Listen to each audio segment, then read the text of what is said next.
Hello दोस्तों, अगर आप कर रहे हैं पेट की तैयारी तो ये है आपके लिए सबसे उचित प्लेटफॉर्म। मैं हूं रिंकेश जैन, तो स्वागत करता हूं आपके अपने चैनल नौकी प्लस क्लासेस पर। तो आज मैं आपको कराने वाला हूं मुगल साम्राज्य। इससे पहले हमने राजपूत काल और सल्तनत काल पढ़ा है, ठीक है, जिसे हमने तीन तीन वीडियो में क्लियर किया है। आप जाकर देख लें, मैं आपको पूरी हिस्ट्री की प्लेलिस्ट प्रोवाइड कर दूंगा इसके लिंक में, आप जाकर देख सकते हैं, ठीक है। तो स्टार्ट करते हैं मुगल साम्राज्य को बिना टाइम वेस्ट किए। अगर आप मेरे चैनल पर नए हैं तो प्लीज़ मेरे चैनल को सब्सक्राइब जरूर कर लें, ठीक है। तो स्टार्ट करते हैं मुगल साम्राज्य। तो मुगल वंश का संस्थापक बाबर था। मुगल वंश का संस्थापक कौन था? बाबर था। जब बाबर ने भारत पर आक्रमण किया था तो भारत में ऐसा कोई राज्य नहीं था जो अन्य राज्यों को एकता के सूत्र में बांधकर उसका नेतृत्व कर सके। अर्थात बाबर ने भारत पर आक्रमण राजनीतिक एकता के अभाव में किया था। इसके अलावा कुछ जानकारी बाबर की ले लेते हैं, ठीक है। बाबर कहाँ का रहने वाला था वगैरह वगैरह कुछ जानकारी लेते हैं। तो बाबर के पिता तैमूर वंश के तथा माता मंगोल वंश की थी। इस प्रकार से बाबर में तुर्क और मंगोलों दोनों के रक्त का मिश्रण था। बाबर के बचपन का नाम जहीरुद्दीन मोहम्मद था और पराक्रम और निर्भीकता के कारण इसे बाबर कहा गया, और जिसका मतलब होता है बाघ। जिसका मतलब क्या होता है? बाघ। बाबर के पिता का नाम उमर शेख मिर्जा था और ये मध्य एशिया की छोटी सी रियासत फरगना के शासक थे, जो कि आज उज्बेकिस्तान में है। जो कि आज कहाँ है? उज्बेकिस्तान में है। यहीं पर यानी कि फरगना में ही बाबर का जन्म हुआ था 1483 ईस्वी में, ठीक है। तो 1483 ईस्वी में बाबर का जन्म फरगना में हुआ था। बाबर अपने पिता की मृत्यु के बाद 11 वर्ष की उम्र में ही 1494 ईस्वी में फरगना की गद्दी पर बैठा था। यानी कि जब बाबर के पिता की मृत्यु हुई थी तो बाबर की उम्र केवल 11 साल की थी, और 11 साल की उम्र में ही बाबर फरगना का शासक बन गया था। फरगना के शासक बनने के बाद बाबर ने 1501 ईस्वी में समरकंद पर आक्रमण किया और उसे जीता था, लेकिन उस पर उसने केवल 8 महीने तक ही शासन किया, फिर उसे समरकंद को छोड़ना पड़ा। फिर इसके बाद 1504 ईस्वी में बाबर ने काबुल पर आक्रमण किया तथा काबुल पर विजय प्राप्त की थी, जिससे बाबर का काबुल और गजनी पर अधिकार हो गया था, ठीक है। फिर 1504 ईस्वी में इसने काबुल पर विजय प्राप्त की थी। फिर 1507 ईस्वी में बादशाह की उपाधि धारण की थी बाबर ने, और इसके धारण करने के साथ साथ इसने इसके पहले मिर्जा की पैतृक उपाधि भी धारण कर चुका था। बादशाह की उपाधि इसने 1507 ईस्वी में धारण की थी, और बादशाह की उपाधि धारण करने से पहले ये मिर्जा की उपाधि भी धारण कर चुका था, ठीक है। बाबर का भारत पर आक्रमण करने का मुख्य कारण था कि काबुल से बहुत कम आमदनी होती थी, जिससे सेना की ज़रूरतें पूरी नहीं हो पाती थी, और सेना की ज़रूरतों को पूरा करने के लिए उसे अधिक धन की आवश्यकता थी, और अधिक धन इसे भारत पर आक्रमण करके ही मिल सकता था। तो बाबर ने भारत पर 5 बार आक्रमण किया था, जिसमें से प्रथम आक्रमण यूसुफजाई जाति के विरुद्ध था, और इस अभियान में बाबर ने बाजौर और भेरा भीरा पर अपना अधिकार कर लिया था। इसके बाद ये पेशावर की ओर आगे बढ़ा, लेकिन फिर ये यहाँ से वापस लौट गया। फिर 1524 ईस्वी में फिर से आया और बाजौर और भेरा पर फिर से आक्रमण करके फिर से उसे जीत लिया, और पेशावर तक इसने अपने अधिकार स्थापित कर लिया था।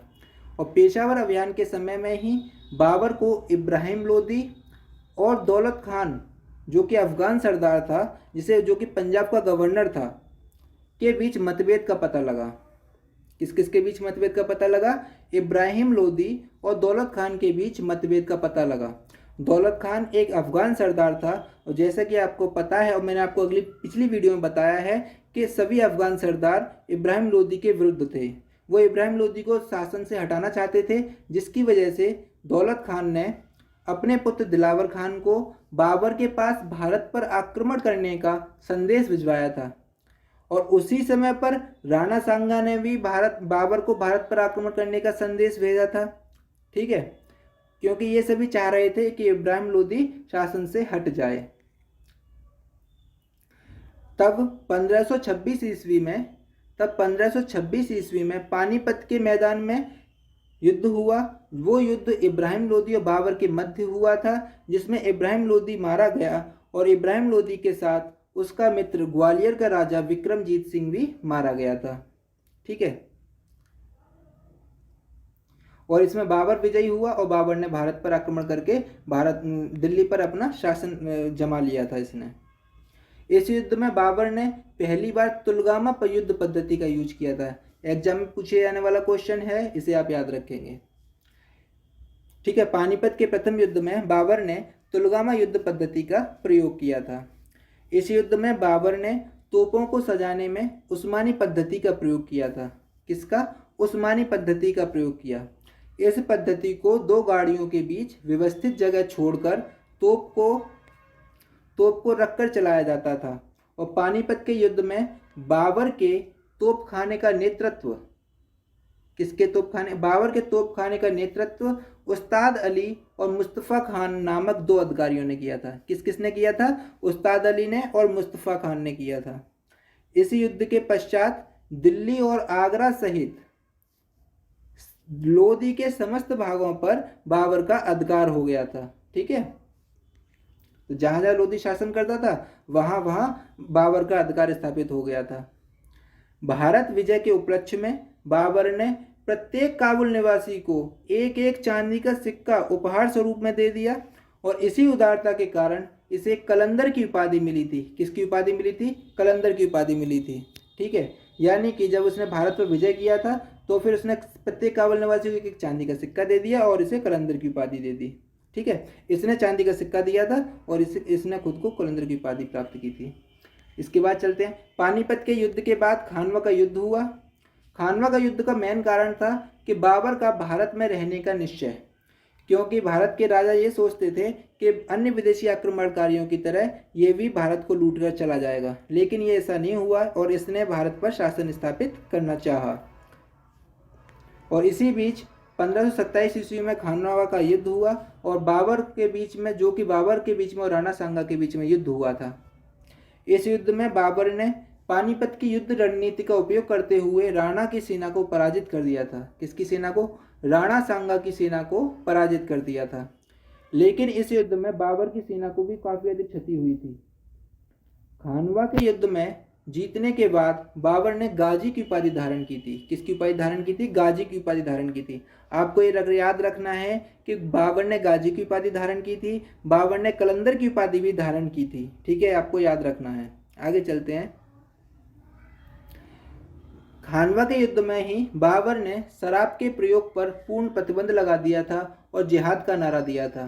तो एक्चुअल में हुआ क्या था कि खानवा के युद्ध में बाबर की सेना को काफ़ी अधिक क्षति हो रही थी और बाबर के सैनिक लगातार मारे जा रहे थे, जिसके चलते बाबर के सैनिकों का मनोबल टूट रहा था। तब बाबर ने सैनिकों का मनोबल बढ़ाने के लिए शराब के प्रयोग पर पूरा प्रतिबंध लगा दिया और जिहाद का नारा दिया था। और बाबर ने मुसलमानों से वसूल किए जाने वाले तमगा कर और व्यापारिक कर को भी खत्म कर दिया था। ठीक है,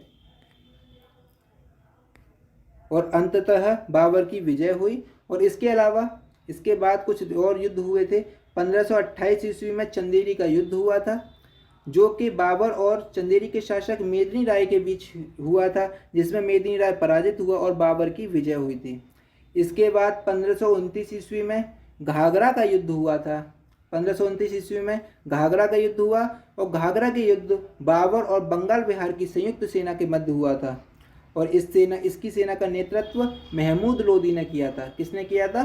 महमूद लोदी ने किया था। महमूद लोदी इब्राहिम लोदी का भाई था।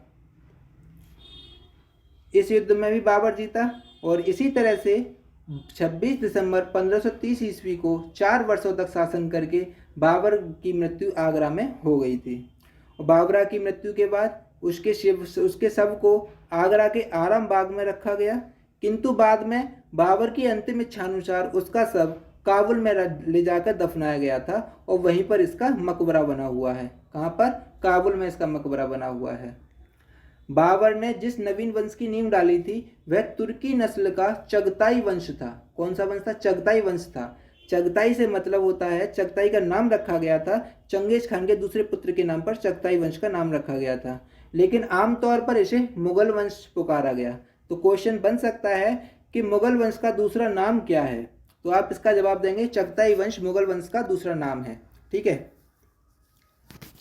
बाबर ने सड़कों की नाप के लिए गज ए बाबरी का शुभारंभ किया था। किसका शुभारंभ किया था? गज ए बाबरी का शुभारंभ किया था। बाबर अपने साथ दो महत्वपूर्ण खेल लेकर भारत आया था, जिसमें गंजीफा जिसे ताश का खेल कहते हैं और इश्कबाजी जिसे कबूतर गांव का खेल कहते हैं, ये लेकर आया था। और इश्कबाजी बाबर का प्रिय खेल था। बाबर को कलम और तलवार दोनों का सिपाही कहा जाता था। कलम का और तलवार का दोनों का सिपाही कहा जाता था। बाबर ने एक नए तरह के छंद मुबैयान का भी सृजन किया था। क्वेश्चन बन सकता है कि मुबैयान का सृजन किसने किया था, तो आप इसका जवाब देंगे बाबर ने मुबैयान का सृजन किया था। ठीक है। बाबर तुर्की भाषा का विद्वान था।